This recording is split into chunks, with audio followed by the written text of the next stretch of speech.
જામનગરમાં કોલેરાના અડધો dozen case નોંધાતા ગાંધીનગરથી આરોગ્ય વિભાગની ટુકડી જામનગર દોડી આવી હતી। બીજી તરફ અસરગ્રસ્ત વિસ્તારોને કોલેરા ભયગ્રસ્ત જાહેર કરતું જાહેરનામું જિલ્લા કલેક્ટર દ્વારા બહાર પાડવામાં આવ્યું છે।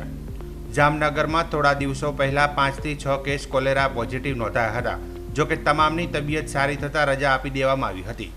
ગાંધીનગરથી આરોગ્ય વિભાગની ટીમ ગઈકાલે જામનગરમાં આવી પહોંચી હતી અને મ્યુનિસિપલ કમિશનર DN મોદીની ચેમ્બરમાં તેમણે બેઠક યોજી હતી અને જરૂરી સૂચનો કર્યા હતા। આ બેઠકમાં મહાનગરપાલિકાના આરોગ્ય અધિકારી, જીજી હોસ્પિટલના તબીબ અધિકારી ડૉક્ટર દીપક તિવારી, મેડિકલ કોલેજના ડીન ડૉક્ટર નંદિનીબેન દેસાઈ, જિલ્લા આરોગ્ય વિભાગના અધિકારી, જીજી હોસ્પિટલના સિનિયર તબીબો ડૉક્ટર મનીષ મહેતા, ડૉક્ટર ભદ્રેશ વ્યાસ, ડૉક્ટર SS ચેટર્જી સહિતનાઓ ઉપસ્થિત રહ્યા હતા। આ પછી આરોગ્ય વિભાગની ટીમે અસરગ્રસ્ત વિસ્તારોની મુલાકાત પણ લીધી હતી।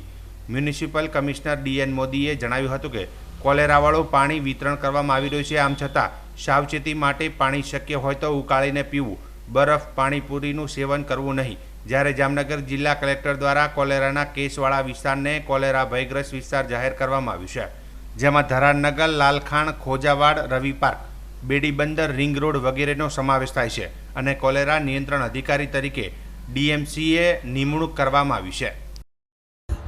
હું ડૉક્ટર મનીષ મહેતા, જામનગરની ગુરુ ગોવિંદસિંહ હોસ્પિટલના મેડિસિન વિભાગના વડા અને પ્રાધ્યાપક તરીકે ફરજ બજાવું છું અને આજ રોજ તબીબી અધિક્ષકની કચેરી વતી કોલેરા વિશે જે હાલમાં જામનગરમાં કેસીસ છે તે બાબતે મારું એક બ્રીફ મંતવ્ય આપું છું।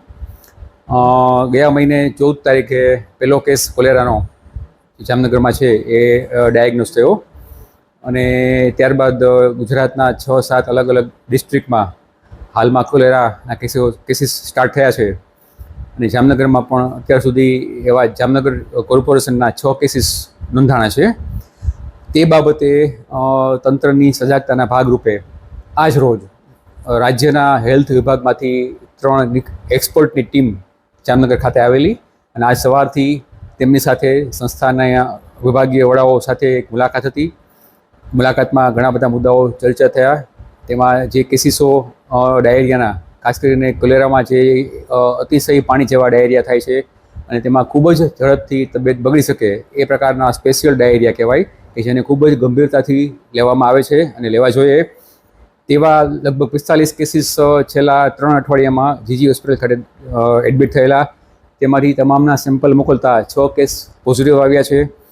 એમાંથી 4 એડલ્ટ અને 2 બાળકો, બધાને રજા મળી ગઈ છે। કોઈ કેસમાં કોઈ ગંભીરતા ધારણ કરી નથી, પરંતુ આ કેસીસ જે મેં કહ્યું એ પ્રમાણે ખૂબ જ ઝડપી બગાડ થઈ શકે તેમ હોવાથી અને તે પાણીજન્ય બીમારી હોવાથી અને બરફની આઇટમ છે, દૂધની આઇટમ છે, ગોલા ગુલ્ફી છે અને માખીનો ઉપદ્રવ હોય એવા એરિયામાં આ કોલેરા ઝડપથી પ્રસરતો હોવાથી અને ખાસ કરીને જે સેવેજ એટલે કે ગંદુ પાણી જ્યાં પીવાના પાણી સાથે મિક્સ થાય તેવા કેસીસમાં આ બીમારી થતી હોવાથી એવા એરિયા કે જ્યાં પાણીની શુદ્ધતા ન હોય અને બોરનું પાણી પીવાતું હોય કે જેની હાઇજીન છે એ શંકાસ્પદ હોય એવા કેસમાં પાણીને ક્લોરિનેટ થયેલું હોય અથવા પાણી ઉકાળેલું હોય એવું સ્વચ્છ અને હાઇજીન પાણી પીવું જોઈએ એવી મારી અપીલ છે।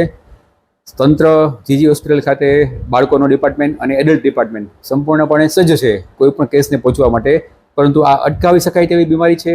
માત્ર સામાન્ય નોલેજ વાપરી અને બજારનું પાણી એવો વાપરવામાં ન આવે અને એ પાણીજન્ય રોગ હોવાથી અને દૂધજન્ય રોગ હોવાથી ખુલ્લું ઠંડુ દૂધ પણ પીવામાં ન આવે, વાસી ખોરાક ખાવામાં ન આવે, તો આ સંપૂર્ણપણે અટકાવી શકાય તેવી બીમારી છે। અને આજ રોજ તંત્રના જે 3 અધિકારીઓ આવેલા તેઓ સાથે પણ આ જ ખાસ કરીને અટકાવવાના પગલાઓ વિશે જ વાત થઈ છે અને કોર્પોરેશનની ટીમ પણ તદ્દન કાર્યરત છે અને જામનગરના જે અમુક સેમી અર્બન એરિયાસ છે કે